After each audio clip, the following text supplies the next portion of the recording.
Olá, graça e paz a todos. Vamos ter mais esse tempo para meditarmos na palavra do Senhor.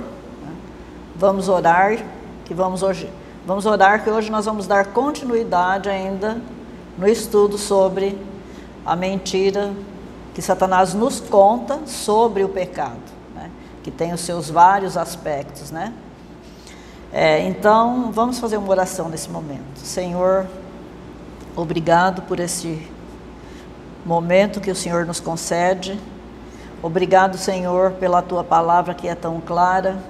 Obrigado, Senhor, pelo Seu Espírito que pode nos conduzir e nos convencer, Senhor, do pecado, da justiça e do juízo. É o que nós precisamos, Senhor, desse convencimento. Senhor, visita cada vida que está nos assistindo. Senhor, que cada um possa ganhar de Ti através desse estudo. É a nossa oração em nome de Jesus. Amém. Então, nós estamos estudando sobre mentiras que Satanás nos conta sobre o pecado. No estudo anterior, nós vimos a história de Davi e todas as implicações e consequências do pecado em sua vida, seu reino e sua família. Tá? Então, hoje nós vamos ver sobre os prazeres do pecado. A mentira de Satanás vai um passo além de simplesmente nos dizer que não seremos punidas pelo pecado. Nós vamos ver Gênesis 3:5 novamente, né? Onde a serpente diz a Eva, né? Porque Deus sabe que no dia em que dele comerdes, se abrirão os vossos olhos e sereis como Deus, sabendo o bem e o mal. Então, qual foi a sugestão de Satanás a Eva nesse texto que lemos? Ele disse a Eva: olha, Eva, você não só pode desobedecer a Deus e evitar consequências negativas, mas também existem certos benefícios que você vai experimentar se comer esse fruto. Então, na verdade, ele estava dizendo que quaisquer consequências que você possa vir a colher valem o prazer e os benefícios que você terá ao fazer as coisas do seu jeito. Eva acreditou nele, e nós também, quando ele tenta nos apresentar o pecado e os supostos benefícios que teremos em desobedecer a Deus, acreditamos muitas vezes, né? Então, se não andamos guiadas pelo Espírito do Senhor, com nossos pés firmados na palavra do Senhor, somos presas fáceis quando ele nos apresenta os pseudos benefícios da desobediência. Há um aspecto em que Satanás está certo, entre aspas, sobre os resultados positivos do pecado. De acordo com Hebreus 11:25, o pecado traz prazer. Então vamos ler esse texto, né? Hebreus 11:25.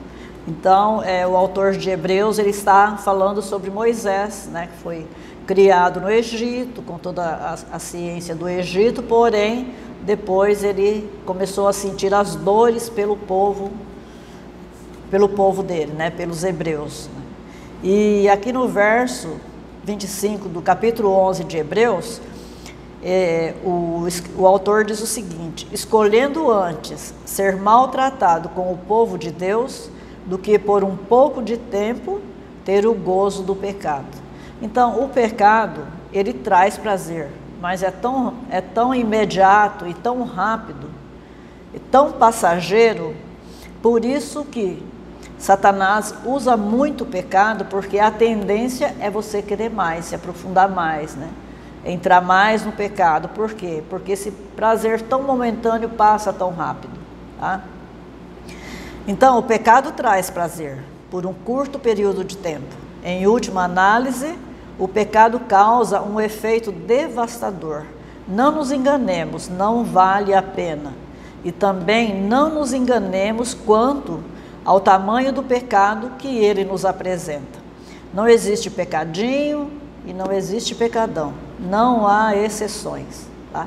A autora do livro que nós estamos estudando, né, que é Mentiras em que as Mulheres Acreditam e a Verdade que as Liberta, ela fala de um amigo que mantém em sua carteira uma lista das consequências do pecado. Tá? Bastante interessante isso aqui, né? Mas no final a gente vai ver o que tornou, a meu ver, tão interessante o fato dele manter essa lista em sua carteira. Tá? Então, o primeiro que vem na lista dele, que está na lista dele, ele começa com o texto de Salmos 51:12, que diz assim: torna a dar-me a alegria da tua salvação e sustém-me com um espírito voluntário. Então, essa oração aqui, esse Salmos, ele foi escrito por Davi, né? Então, possivelmente, nenhum desses momentos de arrependimento, né, e por consequência de um pecado, ele perdeu essa alegria da salvação do Senhor. E isso é muito sério, irmãos, porque isso é uma realidade. Você percebe a presença do Senhor se afastando. Não é o Senhor que se afasta, mas é a sua condição que te afasta do Senhor, né? Então ele faz esse pedido nesse verso 12.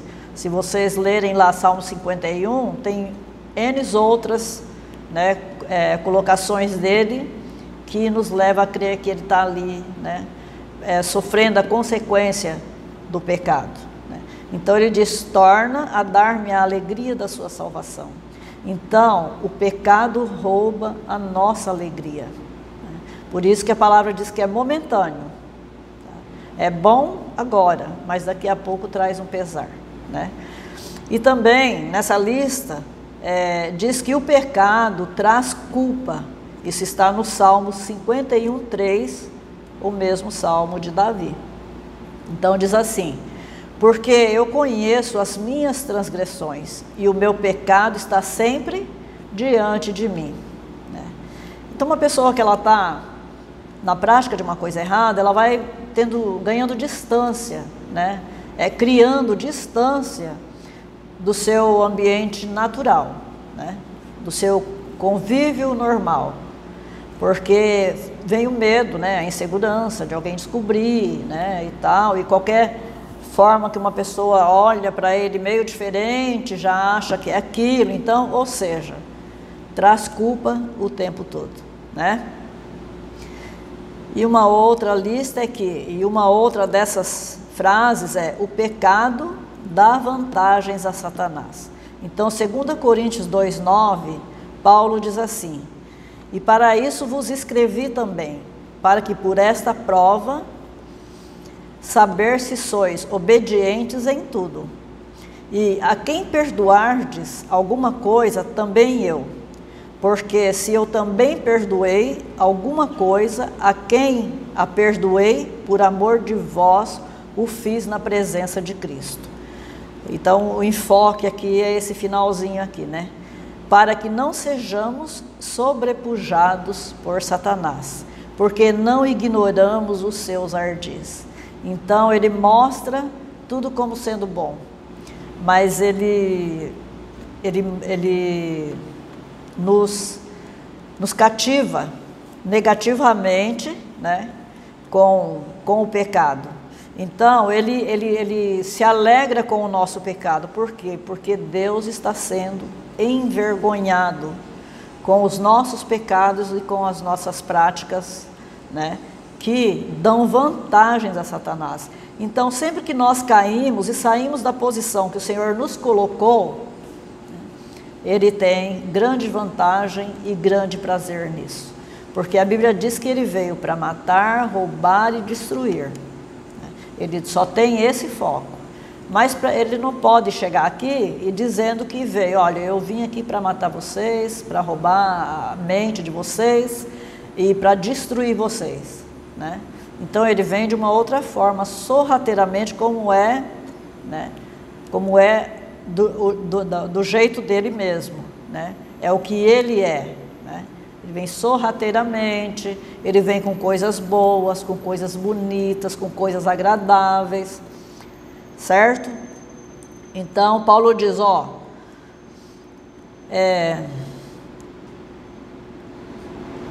ele fala sobre o perdão, né, que ele deu a um irmão, né, porque a igreja perdoa esse irmão também.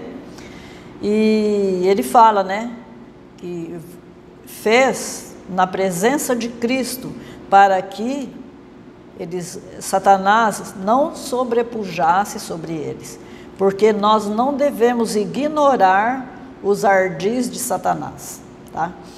E uma outra frase aqui nesse texto diz que o pecado traz danos físicos.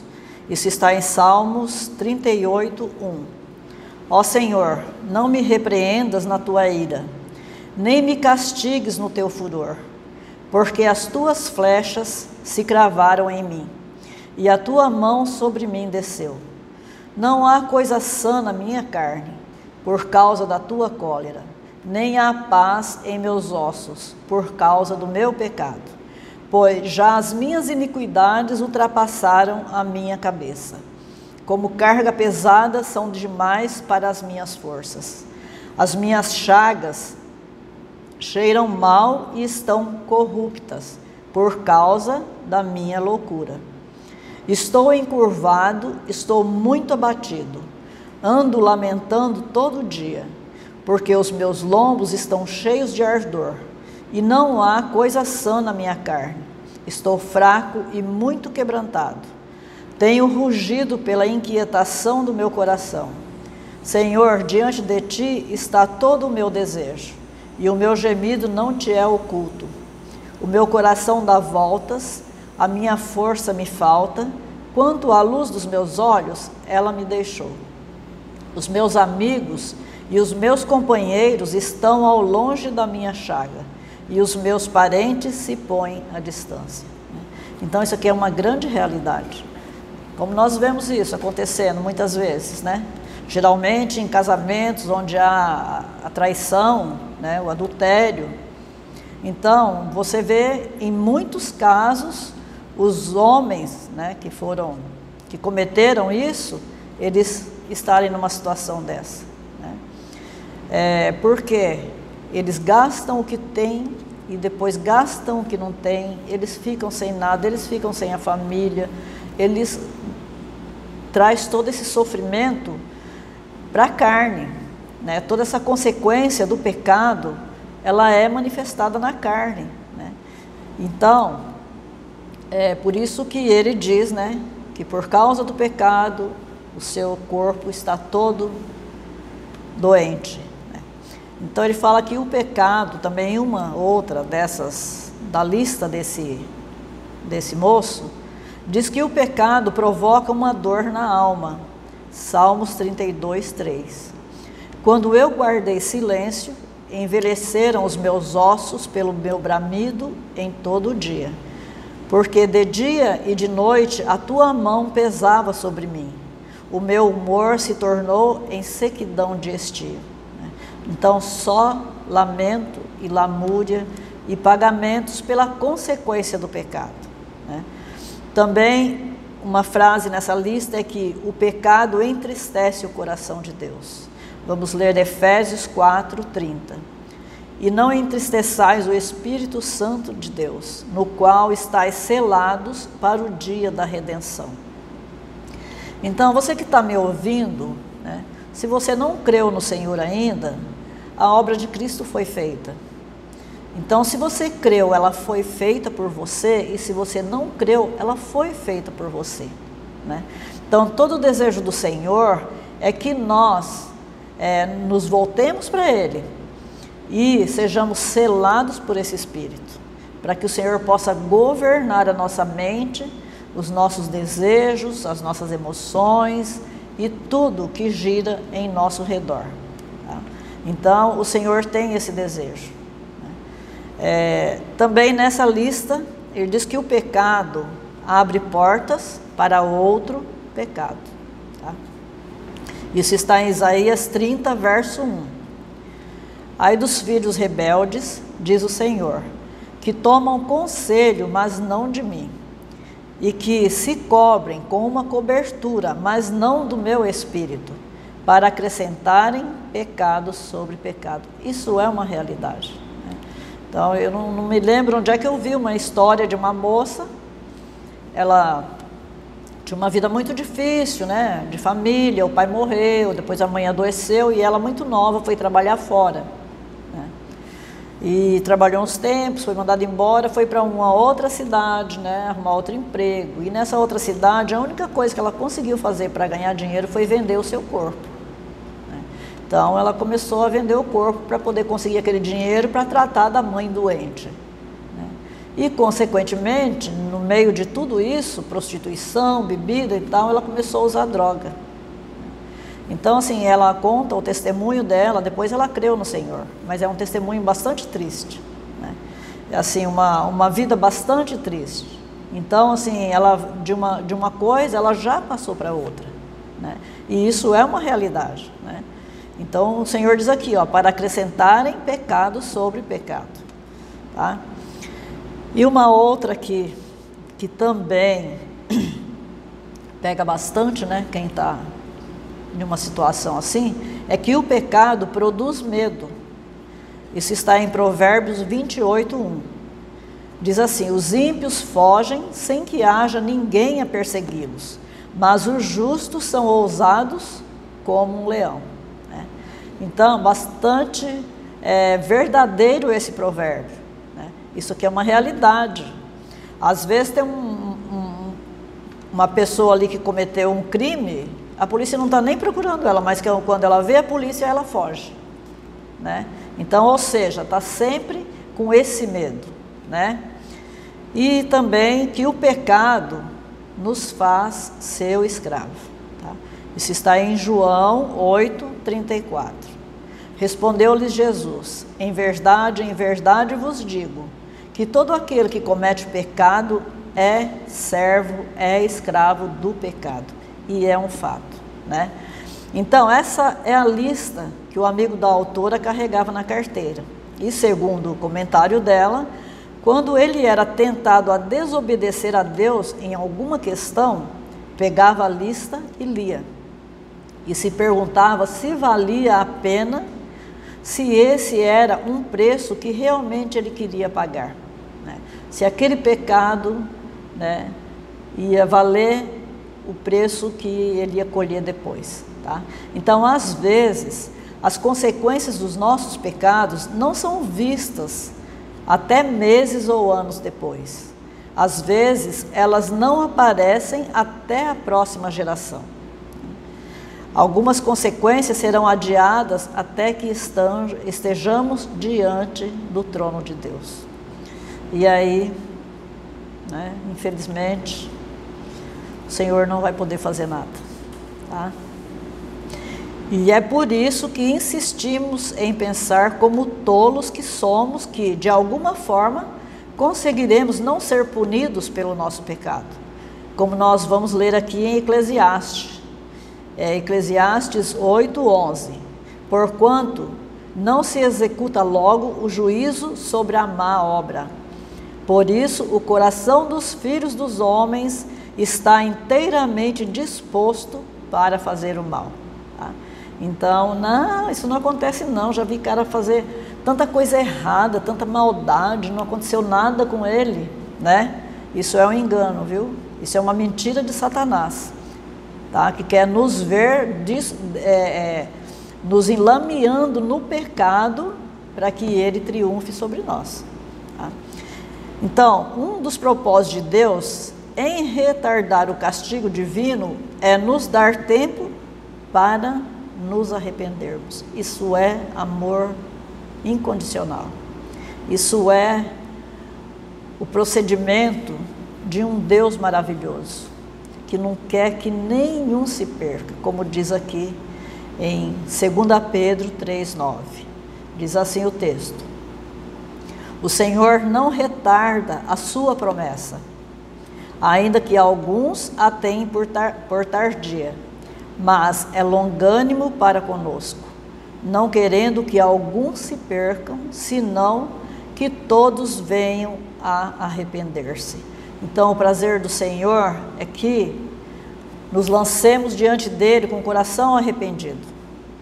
Se porventura caímos, pecamos, não vamos nos manter nessa posição que Satanás nos quer, mentindo para nós que isso é bom, mas vamos nos render aos pés do Senhor, que Ele é um Senhor cheio de amor e o desejo dEle é que todos venham a arrepender-se. Então, o dia do Senhor virá, isso é fato, né? E quando Ele chegar, todo ser humano desejará ter escolhido de todo o coração o caminho da obediência. Depois de anos brincando com o pecado e desfrutando de seus prazeres, nós vamos para Eclesiastes ver qual foi a conclusão que o rei Salomão chegou no final da sua vida.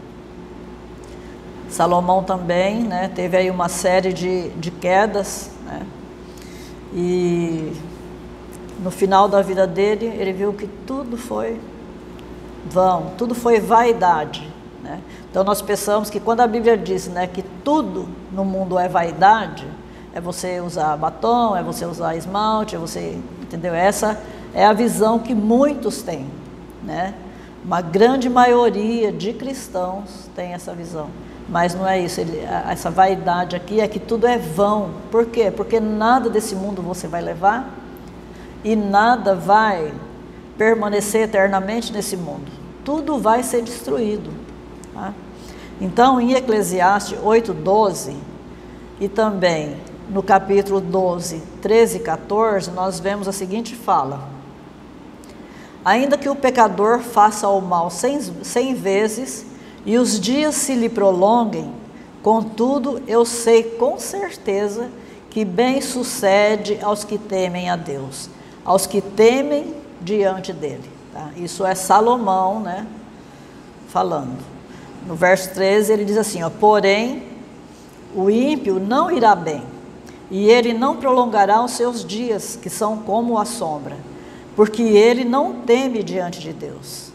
De tudo que se tem ouvido, o fim é, teme a Deus e guarda os seus mandamentos, porque isto é o dever de todo homem, porque Deus há de trazer a juízo toda obra, e até tudo o que está encoberto, quer seja bom, quer seja mal. Então, esse dia do Senhor para nós é hoje. Esse é o dia que o Senhor nos deu oportunidade de tocarmos nessas palavras deixadas por Ele, né? Deixadas por homens, guiados pelo Espírito dEle, para que a gente não pereça, para que nós não pereçamos. Então, abramos nossos olhos, os nossos ouvidos e clamemos a esse Deus que deseja que todos se salvem. Esse é o prazer dEle, essa é a vontade dEle, esse é o desejo dEle. E Ele é rico em perdoar, e Ele é pronto em receber. Tudo que o Senhor quer é um coração quebrantado diante da presença dEle, clamando por misericórdia e perdão de todos os nossos pecados. Corramos para o Senhor. O tempo está findando. Nós sabemos que a volta do Senhor é real e verdadeira. E nós sabemos que nada vai permanecer nessa terra. E que com o Senhor nada impuro entra. Ele é capaz, Ele está pronto para nos purificar, para fazer de nós homens e mulheres cheios da tua vida, homens e mulheres com a vida de Cristo manifestando neles. Ele quer isso, Ele espera que a gente se posicione para que Ele faça isso em nós. E você não precisa fazer nada. Ai, mas eu não consigo, é um esforço muito grande, vou ter que deixar disso. Você não precisa fazer nada. Você só precisa chegar para esse Senhor e dizer, Senhor, eu sou isso aqui. Se o Senhor pode fazer alguma coisa por isso aqui, então eu estou nas tuas mãos. Você não vai precisar mover uma palha, porque Ele é suficiente para completar essa obra no seu coração. Amém? Vamos ter um tempo de oração. Pai, te damos graças por esse amor imensurável, Senhor, que nos coloca todos os dias a oportunidade de, na Tua presença, nos arrependermos e nos rendermos aos Teus pés. Senhor, faça isso em nós. faça isso em cada um que está ouvindo, Senhor, esta palavra.